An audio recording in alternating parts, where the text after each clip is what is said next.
Merdeka Belajar, 99, Maju Edukasi Rakyat Demi Keunggulan Akademis, Belajar Efektif Lebih Asyik, Jaya 99%.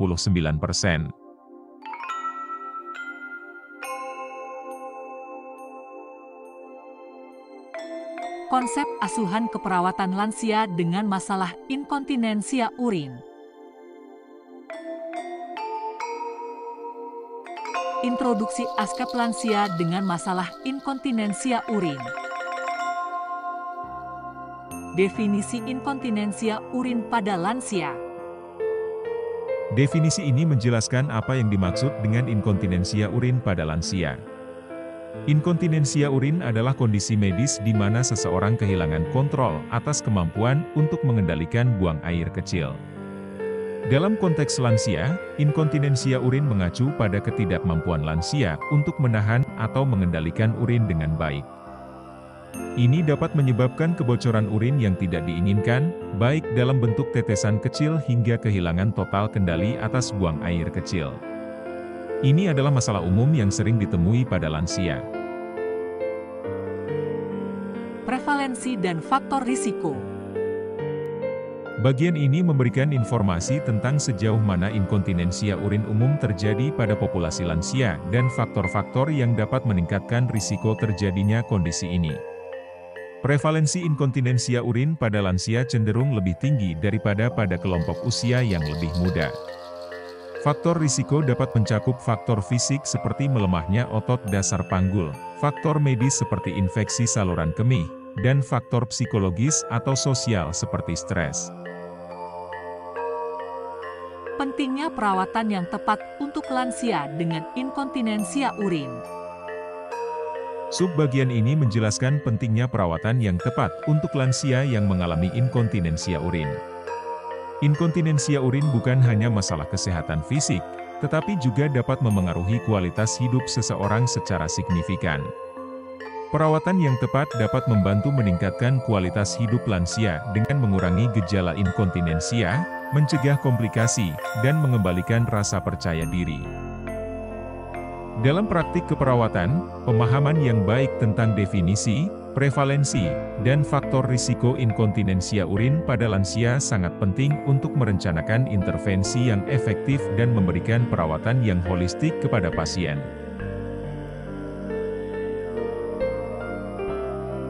Pengkajian data keperawatan lansia dengan masalah inkontinensia urin. A. Anamnesa.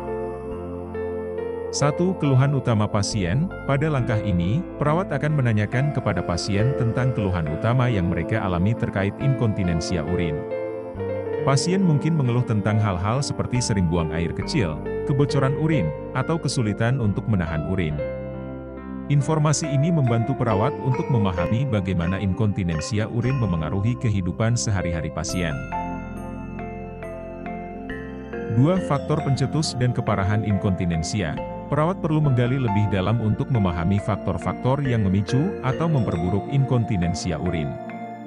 Misalnya, apakah inkontinensia urin terjadi saat tertawa, batuk, atau bergerak?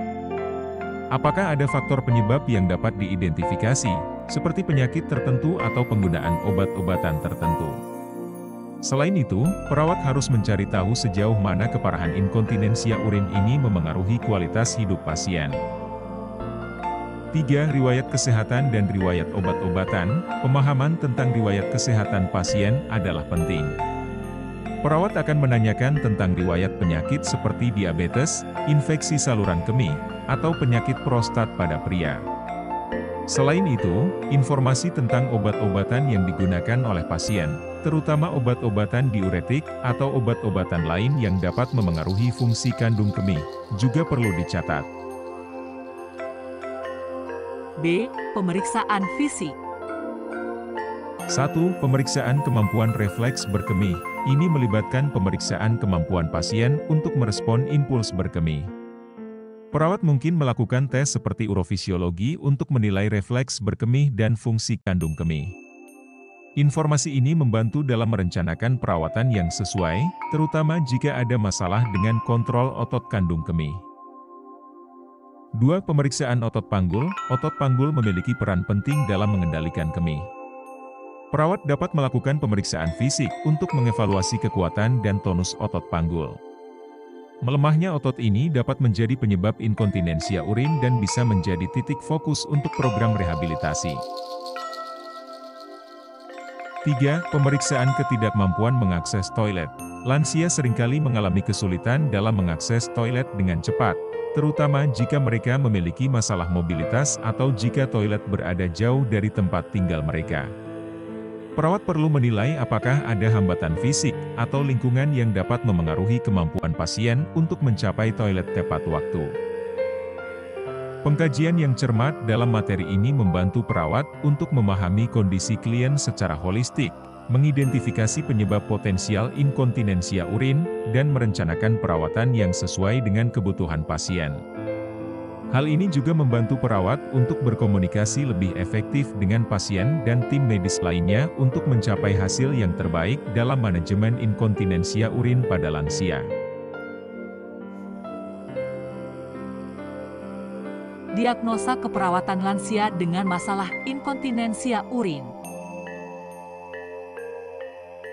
Diagnosa keperawatan, inkontinensia urin fungsional berhubungan dengan ketidakmampuan atau penurunan mengenali tanda-tanda berkemih.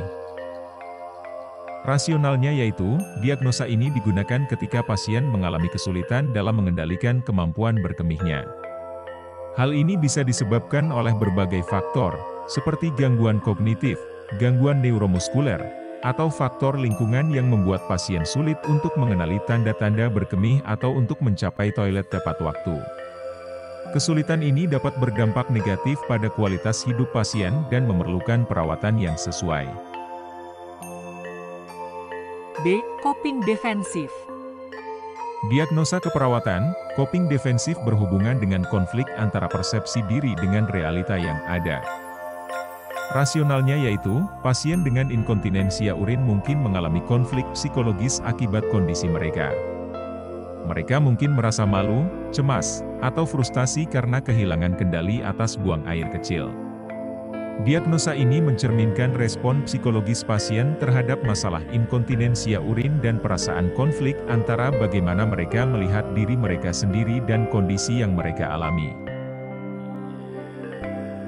C. Risiko jatuh. Diagnosa keperawatan, risiko jatuh berhubungan dengan inkontinensia urin dan lingkungan yang tidak aman. Rasionalnya yaitu, pasien dengan inkontinensia urin berisiko mengalami jatuh, terutama jika mereka berusaha cepat-cepat mencapai toilet atau jika lantai licin karena kebocoran urin. Diagnosa ini membantu perawat untuk mengidentifikasi risiko potensial dan mengambil langkah-langkah pencegahan yang sesuai, seperti memberikan bantuan saat bergerak atau membuat lingkungan sekitar pasien lebih aman. Setiap diagnosa keperawatan tersebut memiliki tujuan dan rencana intervensi yang berbeda. Tujuannya adalah untuk memberikan perawatan yang holistik, mencakup aspek fisik, psikologis, dan lingkungan untuk memastikan pasien mendapatkan perawatan yang sesuai dengan kebutuhan mereka. Selain itu, diagnosa ini juga membantu perawat untuk memantau respons pasien terhadap perawatan dan melakukan penyesuaian jika diperlukan guna mencapai hasil yang diinginkan.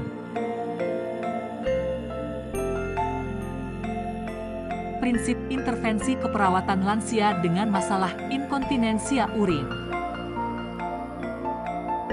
A. Manajemen eliminasi urin. 1. Observasi. A. Identifikasi tanda dan gejala retensi atau inkontinensia urin. Perawat harus mengamati pasien secara cermat untuk mengidentifikasi tanda-tanda yang menunjukkan adanya retensi urin, kesulitan buang air kecil, atau inkontinensia urin, kebocoran urin. Tanda-tanda ini mungkin mencakup kesulitan berkemih, kebocoran saat tertawa atau batuk, atau ketidakmampuan pasien untuk menahan urin. B. Identifikasi faktor penyebab retensi atau inkontinensia urin. Perawat perlu mencari tahu faktor-faktor yang mungkin menjadi penyebab retensi atau inkontinensia urin. Ini bisa termasuk infeksi saluran kemih, gangguan otot panggul, atau penggunaan obat-obatan tertentu. C. Monitor eliminasi urin. Perawat harus secara rutin memantau eliminasi urin pasien, termasuk frekuensi, konsistensi, aroma, volume, dan warnanya. Informasi ini membantu dalam mengevaluasi perubahan kondisi pasien dan respons terhadap perawatan. 2. Terapeutik. A. Catat waktu-waktu dan jumlah kemih. Perawat harus mencatat kapan pasien buang air kecil dan jumlah urin yang dikeluarkan. Ini membantu dalam pemantauan pola buang air kecil dan dapat membantu merencanakan intervensi yang sesuai. B. Atur asupan cairan jika perlu. Pada beberapa kasus, perawat mungkin perlu memberikan saran atau instruksi kepada pasien tentang pengaturan asupan cairan. Ini bisa termasuk mengurangi asupan cairan menjelang tidur atau menghindari minuman yang mengandung diuretik. C. Ambil sampel urin tengah, midstream, atau kultur. Pemeriksaan urin dapat membantu dalam diagnosis infeksi saluran kemih atau masalah lain yang mungkin memengaruhi eliminasi urin. Perawat mungkin perlu mengambil sampel urin tengah atau mengoordinasikan pengambilan sampel urin kultur dengan tim medis. 3. Edukasi. A. Ajarkan tanda dan gejala infeksi saluran kemih. Perawat harus memberikan edukasi kepada pasien tentang tanda dan gejala infeksi saluran kemih yang perlu diwaspadai, seperti nyeri saat buang air kecil atau perubahan warna urin. B. Ajarkan mengukur asupan cairan dan haluaran urin. Pasien perlu diajarkan untuk mengukur asupan cairan harian dan memantau haluaran urin mereka. Ini membantu pasien dan perawat dalam memahami pola buang air kecil. C. Anjurkan pengambilan sampel urin tengah. Pasien perlu tahu cara mengambil sampel urin tengah dengan benar jika diperlukan untuk pemeriksaan medis lebih lanjut. D. Ajarkan klien mengenali tanda berkemih dan waktu yang tepat untuk berkemih. Edukasi ini melibatkan membantu pasien untuk lebih mengenali sensasi berkemih dan mengenali kapan waktu yang tepat untuk pergi ke toilet. E. Ajarkan terapi modalitas penguatan otot panggul berkemih. Jika diperlukan, perawat dapat memberikan panduan tentang terapi fisik untuk memperkuat otot panggul, yang dapat membantu mengatasi inkontinensia urin. F. Anjurkan asupan cairan yang cukup. Jika tidak ada kontraindikasi, pasien perlu diberi saran tentang pentingnya asupan cairan yang cukup untuk menjaga hidrasi yang baik. G. Anjurkan pengurangan asupan cairan menjelang tidur. Untuk mengurangi frekuensi buang air kecil di malam hari, pasien dapat diinstruksikan untuk mengurangi asupan cairan menjelang tidur. 4. Kolaborasi. A. Kolaborasi dengan tim medis untuk pemberian obat supositoria uretra jika perlu. Dalam beberapa kasus, pasien mungkin memerlukan obat-obatan khusus, seperti supositoria uretra, untuk mengatasi masalah inkontinensia urin. Kolaborasi dengan tim medis penting untuk mengatur dan mengawasi penggunaan obat-obatan tersebut. Intervensi keperawatan ini dirancang untuk membantu pasien mengelola inkontinensia urin mereka dengan lebih baik, mencegah komplikasi, dan meningkatkan kualitas hidup mereka. Pemantauan yang cermat, edukasi, dan kolaborasi dengan tim medis adalah elemen-elemen penting dalam manajemen eliminasi urin yang efektif untuk lansia dengan inkontinensia urin.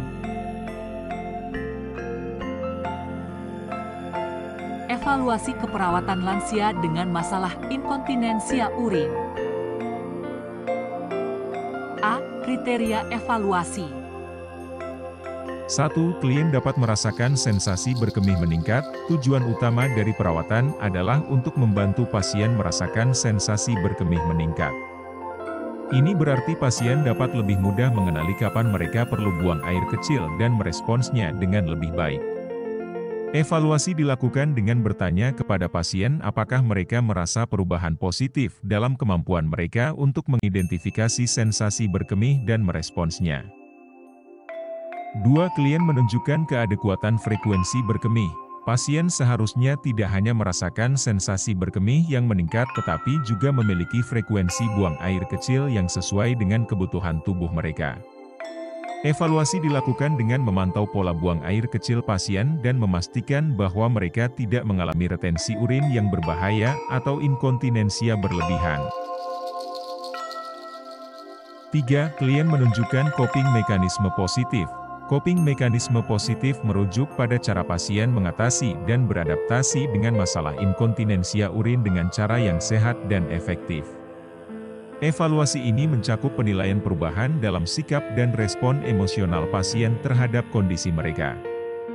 Tujuannya adalah memastikan bahwa pasien mengembangkan strategi coping yang positif dan mengurangi dampak psikologis yang mungkin disebabkan oleh inkontinensia urin. 4. Tidak ada insiden jatuh yang terjadi. Ini merupakan kriteria penting, terutama jika risiko jatuh adalah salah satu masalah yang diidentifikasi pada awal perawatan. Tujuan adalah untuk memastikan bahwa pasien tidak mengalami insiden jatuh sebagai akibat dari upaya mereka untuk mencapai toilet atau kondisi lingkungan yang tidak aman. Evaluasi ini melibatkan pemantauan insiden jatuh selama periode perawatan. Evaluasi keperawatan ini membantu perawat untuk mengevaluasi apakah perawatan yang telah dilakukan efektif dalam mengatasi masalah inkontinensia urin pasien. Jika tujuan-tujuan perawatan telah tercapai, itu menunjukkan bahwa perawatan telah berhasil. Namun, jika ada kegagalan dalam mencapai tujuan-tujuan tersebut, perawat mungkin perlu meninjau kembali rencana perawatan dan membuat penyesuaian yang diperlukan untuk mencapai hasil yang diinginkan. Evaluasi adalah proses berkelanjutan yang penting dalam perawatan pasien.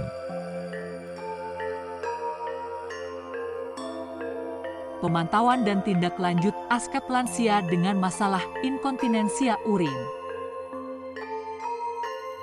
A. Pemantauan terus-menerus terhadap perubahan kondisi pasien.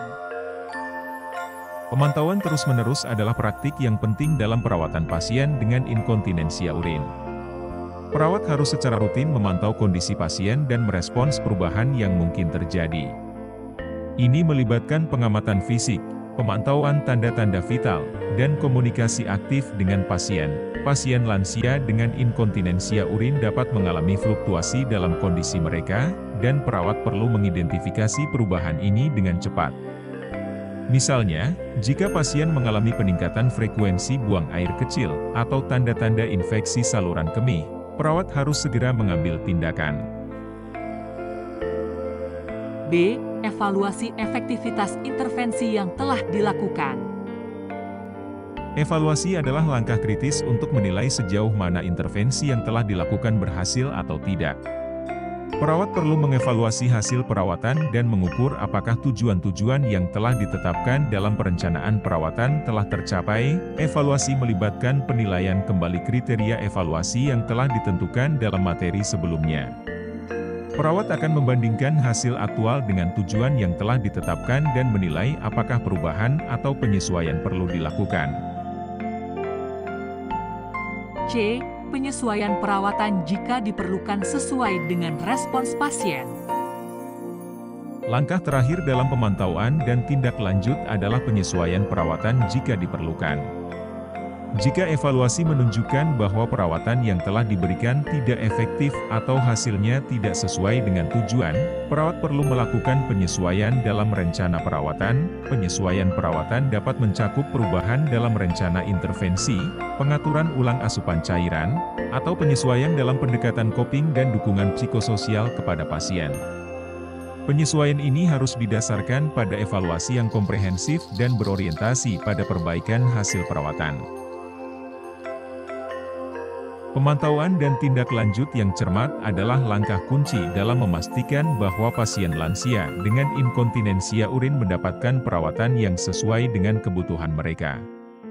Proses pemantauan dan evaluasi yang berkelanjutan memungkinkan perawat untuk merespons perubahan kondisi pasien dengan cepat, mengoptimalkan efektivitas perawatan, dan memastikan perbaikan dalam kualitas hidup pasien.